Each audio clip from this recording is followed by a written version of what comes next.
Olá, bem-vindos ao Pode Sim, Diálogos com a Sociedade, um projeto do Sindicato das Psicólogas dos Psicólogos de São Paulo, que busca refletir sobre temas da atualidade, ligados direto ou indiretamente com a psicologia e os processos transformadores.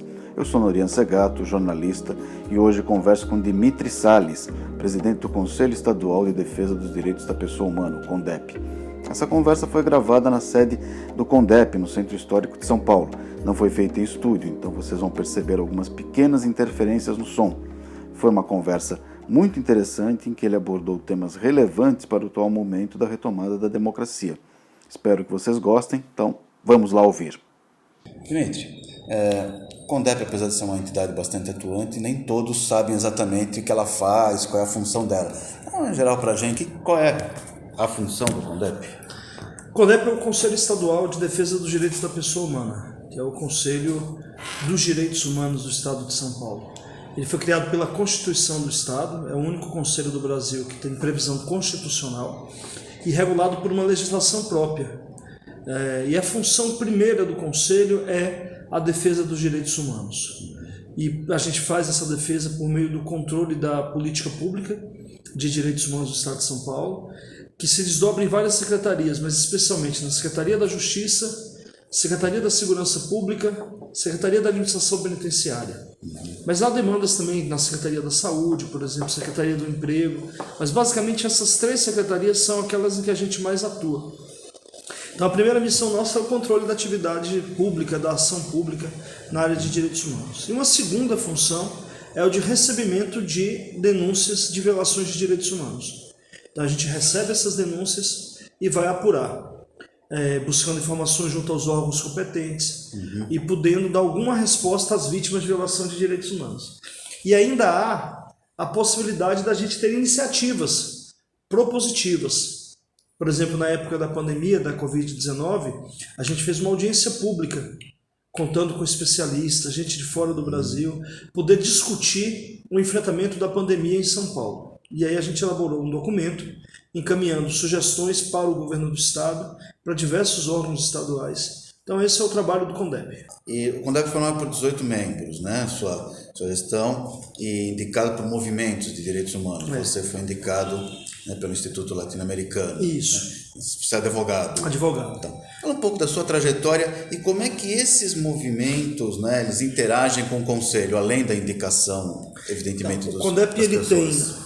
O CONDEP ele tem 6 membros da sociedade civil titulares, que são eleitos, e eu já falo da eleição, 6 suplentes, 2 representantes da OAB de São Paulo, um representante do Poder Judiciário, um do Poder Legislativo e um do Poder Executivo estaduais, dos poderes estaduais. Esse aí, e um representante da Defensoria e um do Ministério Público. Então nós somos aí 11 conselheiros titulares, com 2 com assento sem direito a voto, mas com direito a fala, que é a Defensoria e o Ministério Público, e 6 conselheiros suplentes. Esse conjunto todo atua em condição de igualdade. Mesmo os suplentes podem assumir relatoria de comissão, podem assumir trabalhos dentro do Conselho. A forma de escolha da representação da sociedade civil é por eleição direta das entidades. Então a gente abre o processo eleitoral, as entidades se credenciam, tem que apresentar uma documentação que comprove a sua atuação com direitos humanos e a sua existência há mais de 5 anos de fundação, né? E aí elas se credenciam e elegem os 6 representantes titulares, os 6 representantes suplentes no Conselho. Da minha participação, eu sou formado por formação advogado, tenho mestrado e doutorado em Direito Constitucional e Direito do Estado, com foco nas questões de direitos humanos. Terminando o meu mandato, eu vou para o pós-doc, voltar à vida acadêmica, a estudar. Tá bom. E advogo e sou professor universitário. E presido o Instituto Latino-Americano de Direitos Humanos. Como é que essas entidades interagem com o Conselho? Todas as entidades que participam do processo eleitoral passam a integrar o chamado Conselho de Entidades, que é um órgão do CONDEP em que congregam-se todas as entidades que participam do processo eleitoral. Na última eleição nós tivemos 494 entidades que se inscreveram. E dessas, em torno de 353 que foram habilitadas a participar do processo.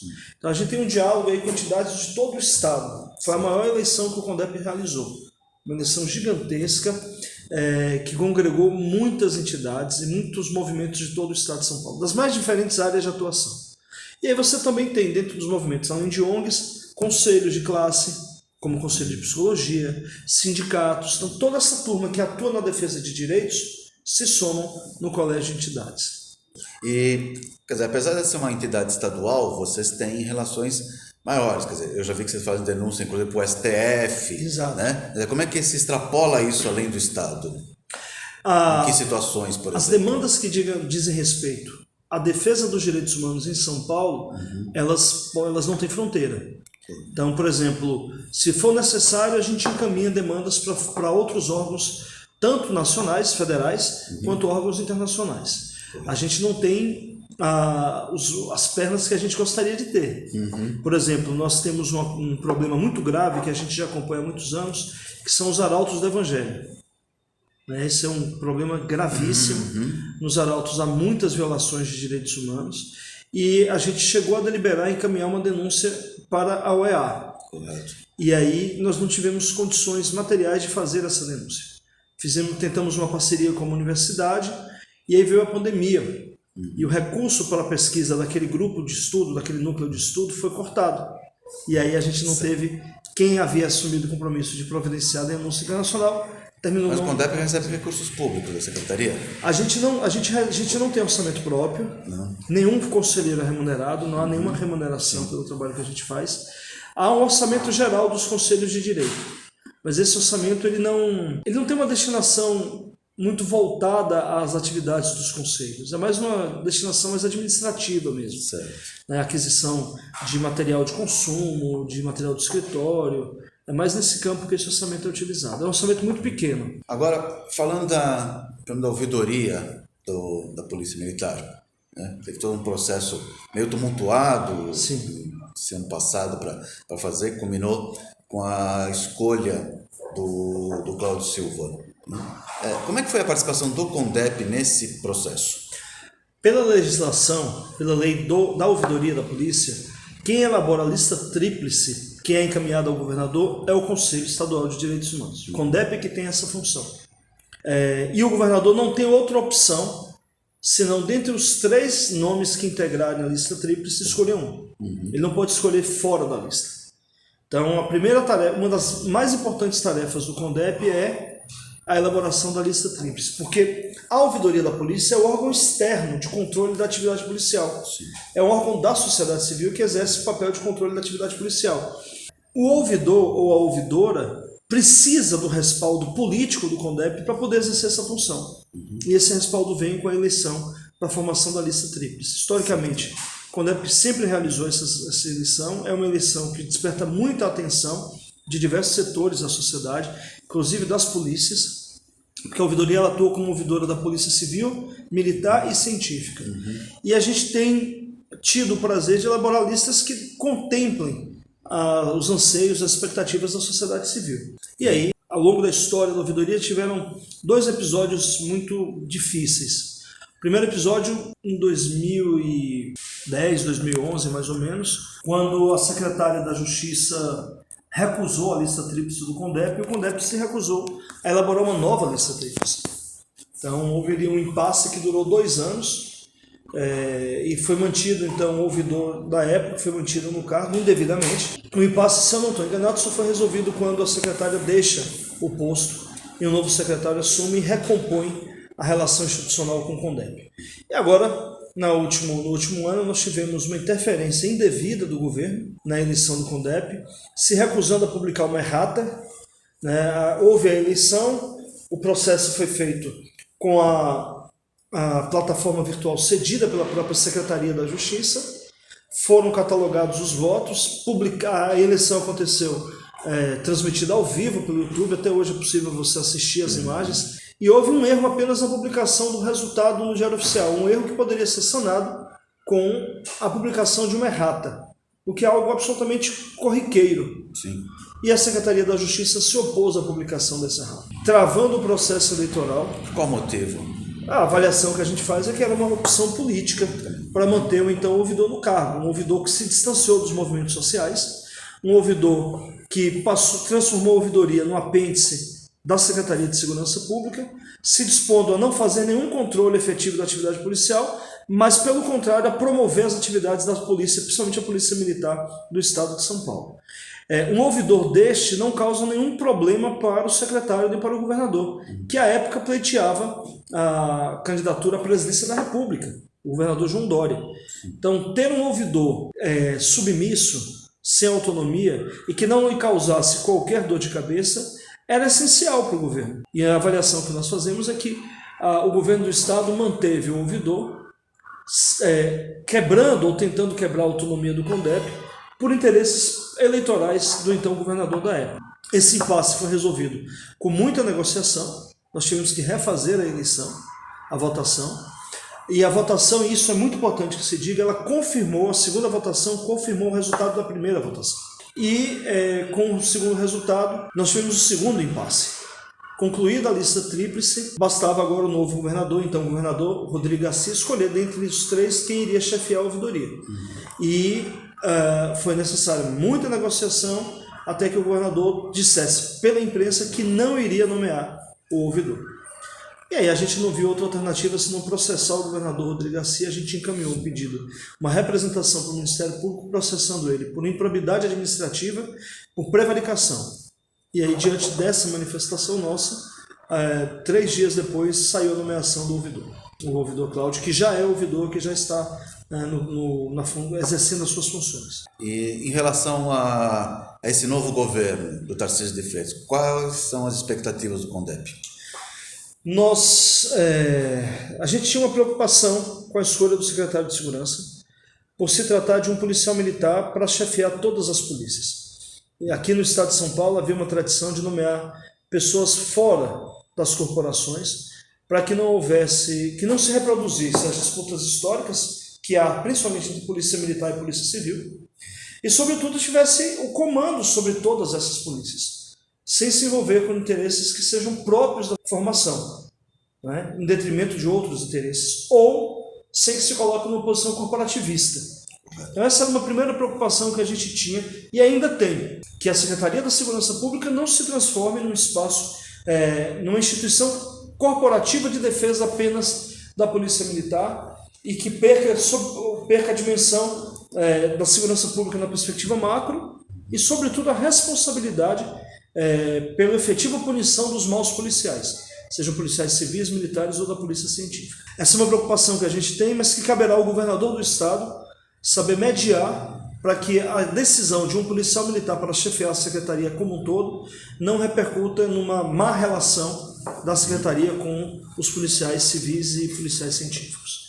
Uma outra preocupação é que, historicamente, o atual secretário de Segurança Pública tem se posicionado contra a defesa dos direitos humanos, com falas que incentivam a violência policial. Ainda que essas possam ser falas que se situem no campo da disputa política, partidária, no âmbito da secretaria, institucionalmente, a nossa expectativa é que o governo se coloque em defesa dos direitos humanos de uma segurança pública cidadã. Isso no âmbito da segurança pública. No âmbito da Secretaria da Justiça, a nossa expectativa é que seja restabelecido um diálogo mais respeitoso, institucional, com a Secretaria da Justiça. Nós não conseguimos manter um diálogo, foi um diálogo respeitoso na última gestão, mas muito pouco produtivo. E a minha expectativa é que nessa gestão que se iniciou agora no dia 1º de janeiro, a gente tenha uma condição de dialogar melhor com o governo e de uma forma mais propositiva para a promoção dos direitos humanos. Vocês já tiveram alguma audiência com o secretário? Não, com o secretário não. A gente pediu ontem uma audiência com o secretário da Administração Penitenciária. A área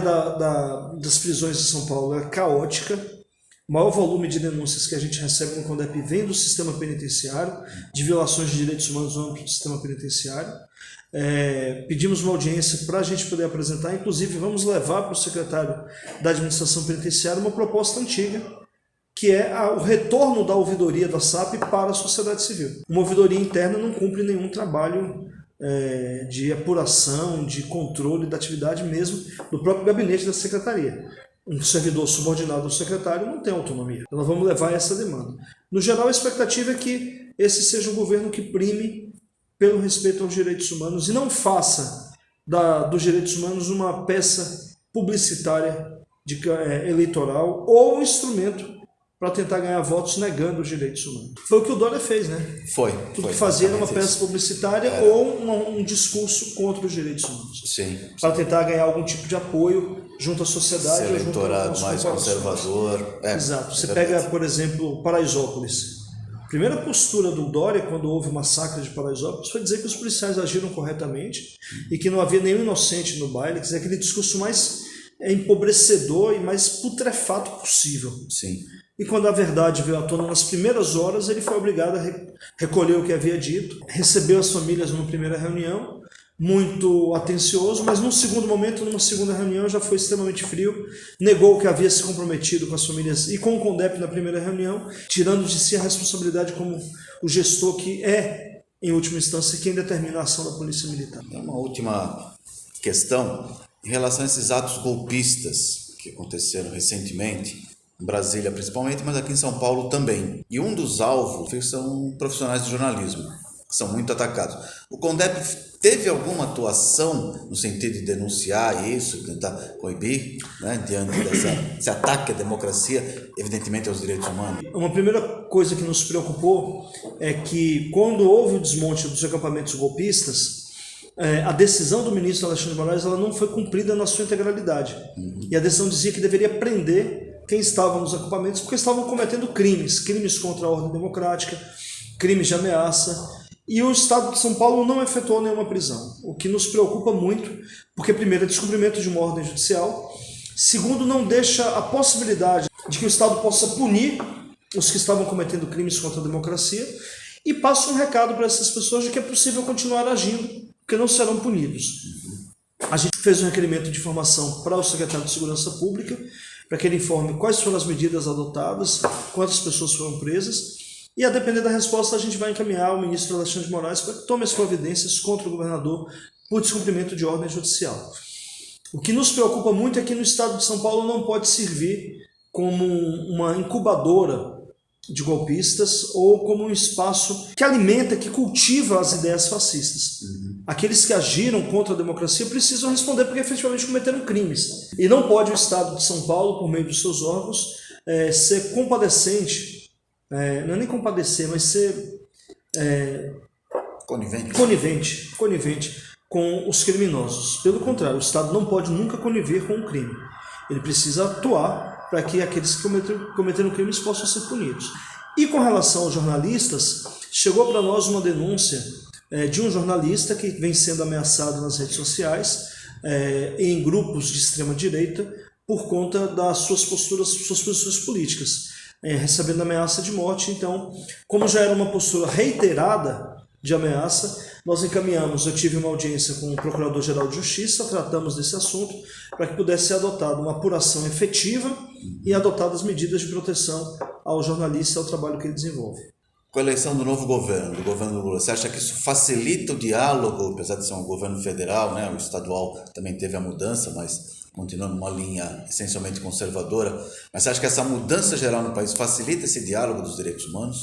Eu acho que a gente nós vamos ter duas frentes aí de enfrentamento. Primeiro é de reconstrução do Estado Democrático de Direito, o que significa uma vigilância permanente contra possíveis novos ataques à democracia. Enquanto a gente não punir efetivamente aqueles que já praticaram crimes, a gente corre o risco de conviver com o temor, a sombra de um golpe de Estado ou de tentativa de golpe de Estado. Então esse é um desafio que o governo Lula vai ter que enfrentar permanentemente.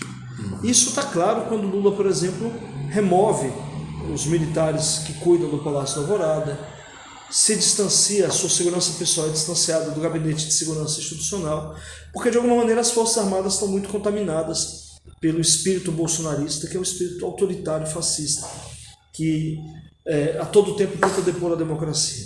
O segundo enfrentamento vai ser na reconstrução das relações institucionais.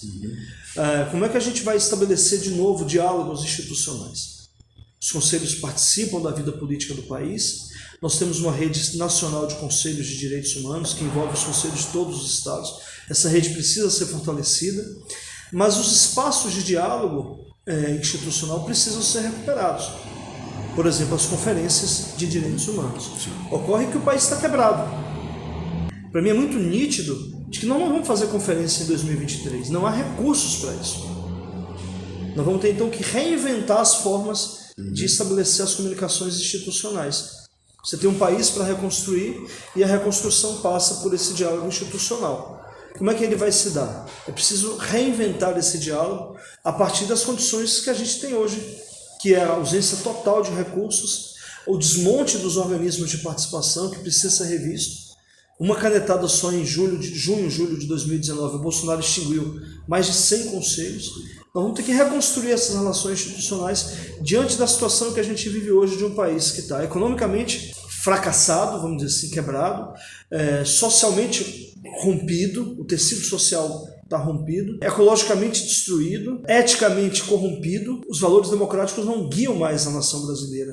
Metade da população quase optou por um modelo que é fascista, que é antidemocrático, que é antipovo, que é antidireitos humanos. Então vamos ter que reconstruir essas relações todas. Por incrível que pareça, 30 anos de redemocratização foram extintos em 3, 4 anos, de uma forma violenta e muito rápida. E a reconstrução é mais demorada. Mais demorada. Principalmente porque a gente derrotou um governo, mas não derrotou o pensamento, o espírito desse governo. E na minha opinião, a gente só conseguirá derrotar esse espírito fascista, devolver este espírito para os esgotos, de preferência para os infernos, para nunca mais sair, na medida em que a gente fizer a chamada justiça de transição. Responsabilizar os que cometeram crimes na pandemia, que resultaram na morte de 700 mil pessoas, e responsabilizar os que estão atacaram e atacam a democracia brasileira. Não é possível nenhum pacto com essas pessoas, sob pena de voltar, de repetir a tragédia que tem nos acompanhado em 64, em 2016, porque a gente não conseguiu, ao estabelecer pactos, colocar limites. Os pactos suprem os limites, e é preciso estabelecer os limites antes de qualquer pacto. Obrigado, Dimitri. Foi uma conversa bastante poderosa, com muitos pontos para refletirmos, e nós vamos dar continuidade a esse assunto, a questão dos direitos humanos, com o nosso próximo convidado, que é o novo ouvidor das polícias, o Cláudio Aparecido Silva. Eu conversei com ele, foi uma conversa bastante interessante, com vários pontos sobre o papel das polícias, sobre a questão dos direitos humanos. Então eu convido a todos para acompanhar também essa conversa. Acho que uma complementa a outra e vai ter bastante subsídio para a gente estar refletindo sobre essas questões. Então, muito obrigado a todos. Nos acompanhem o Sindicato dos Psicólogos nas redes sociais e estamos juntos!